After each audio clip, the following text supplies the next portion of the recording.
Welcome to the playoff edition of the Mercedes-Benz Rangers postgame show. On a night where the ice was almost as tilted, Igor Shesterkin has to feel jilted. This is now a best of three because the Florida Panthers got the best of the New York Rangers at a minute 12 of overtime. Sam Reinhart scores, the Panthers win at 3-2, and the Eastern Conference Final is tied at 2 games apiece. Inside our Delta MSG studios, John Giannone, Steve Alliquette, and Brian Boyle to break it all down. It didn't look exactly the way it did in Game 3 on Sunday, but there were a whole lot of similarities between the numbers, between the Ranger goaltender's brilliance. The only thing that was different, and it was a huge difference, the final score. It's hard to take positives out of this because Igor was the guy that got them there. And when you look at the big picture, the Rangers had a good start in the first period. They had strong 5-on-5 minutes in the first period. They were strong on the power play in the first period. But in the second and third period, and that quickly in overtime, that was a full takeover. The best players on Florida, I didn't really have a remedy for slowing them down through the neutral zone. It seemed like they were getting through and being able to make big plays with a lot of speed that the Rangers couldn't slow down. In zone, there's ways that you can defend better and remedy that, but I felt like it was hard to really put your finger on something that we could have maybe made an adjustment in between periods to slow them down. That's a tough one to swallow, John. You know, thoughts? Yeah, they're going north, the Rangers are allowing Florida to go north on them. And then when they got into the zone, it's particularly in the second period, it's a long change period. That's when the game starts to turn a little bit, and it's hard to recover from that. You can survive a few shifts, you can survive a period, but it's very taxing to defend for as long as they have to defend in the way they were defending. There was a lot of man-on-man, too much man-on-man, allowing penetration in through the dots in front of the net in Igor Shesterkin's net.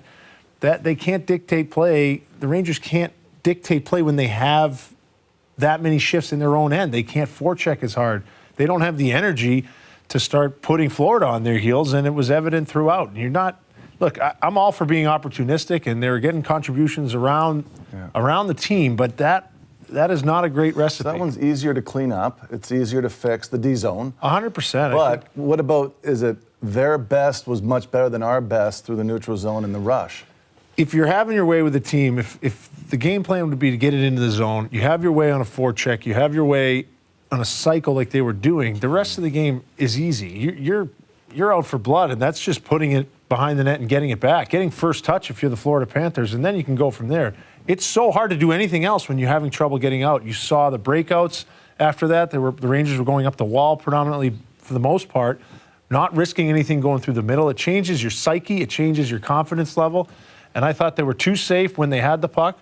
And when they didn't have the puck, they were man-on-man, working extremely hard, not accomplishing enough. In the third period, the Panthers had 33 of the 40 shot attempts, yet the Rangers won the period, 1-0, so it was 2-2 after regulation time. Third straight overtime for these two teams in this series. 59 seconds into the overtime, Blake Wheeler took a penalty because Mika Zibanejad made a terrible pass in the neutral zone, and Steve, it only took 13 seconds for Sam Reinhart to win it. I jokingly, but pretty honestly assessed it as I'd rather have Igor face a penalty shot at that time because he could dictate a one-on-one.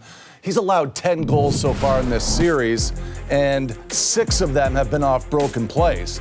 It's very difficult to receive a pass this way under those conditions of the period, and Wheeler does his best here just to get a penalty to not allow a free look. Now, surprised it wasn't a penalty shot. Should have been. I thought it should have been too. But now you're looking at a set play really quickly by Florida. They get into their setup, another face-off win for them to be able to get set up quickly.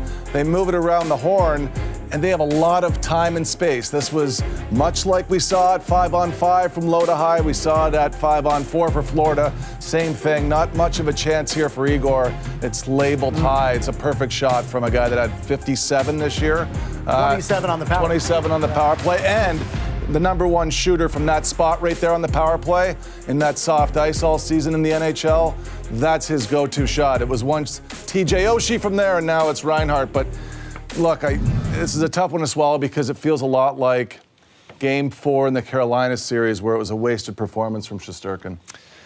He kept them in there for sure. There were a lot of opportunities that he bailed them out of. Igor did for sure.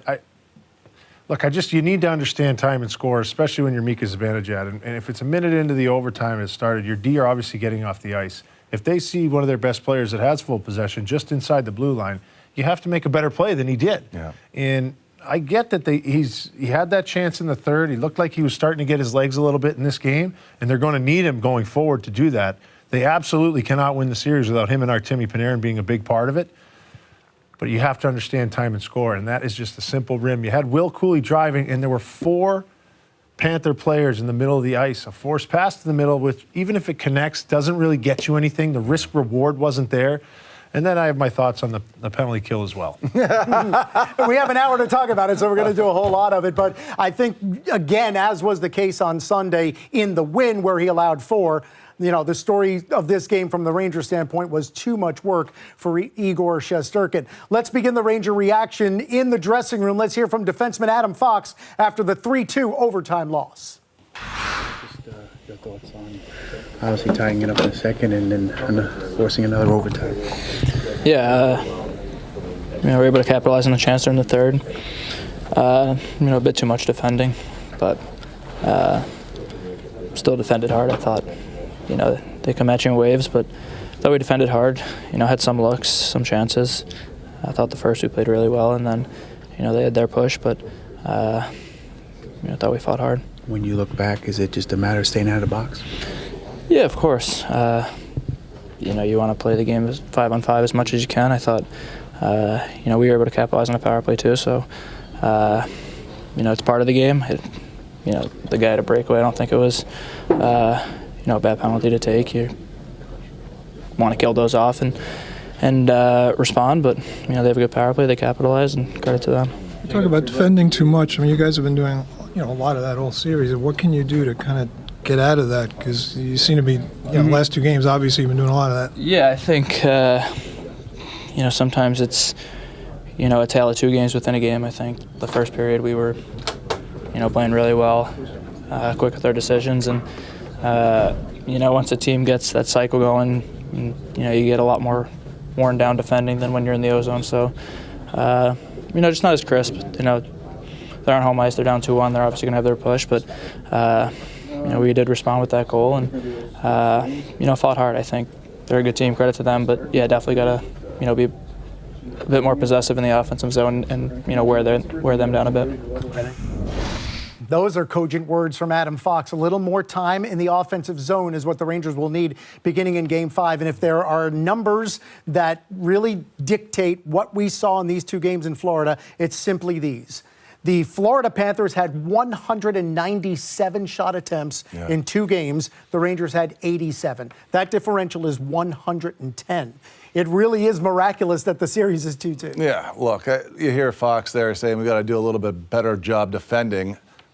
You're just receiving at this point. There's not much defending going on, and you're Igoring. If not for Igor, come on, this game is way out of reach.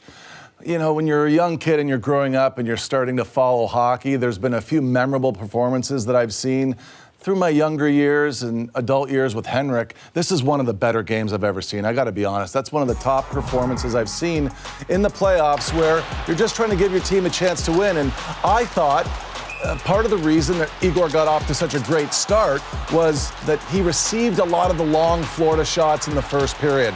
A lot of shots into the breadbasket, an early penalty kill where he received 4 shots. This is one of those nights where Igor typically takes over. He did. You can't hang this on him at all. You don't even get that far into overtime. You don't have a shot without the way that he played. And I felt like all along the Rangers have been a team of destiny because of his ability to do what he's doing.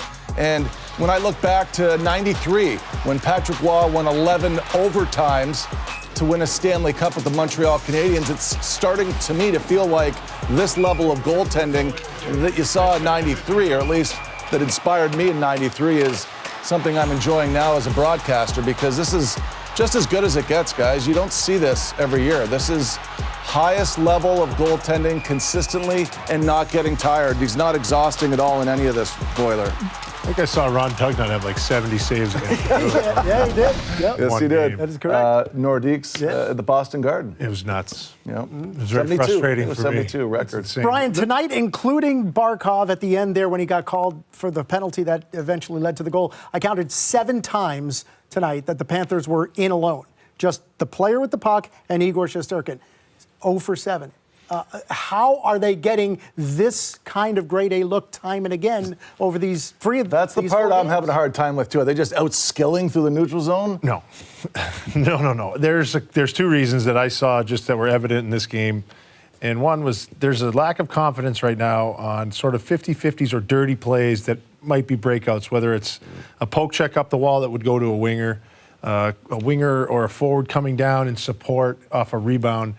They don't have the confidence or the poise right now to make the next play because of Florida's forecheck and how aggressive they've been. There's times where we saw tonight where the Rangers had possession, whether it be a winger on the wall or a forward or a defenseman really scooping it out of a pile in front of Igor and just kind of batting it away or tossing it somewhere else that doesn't really achieve anything.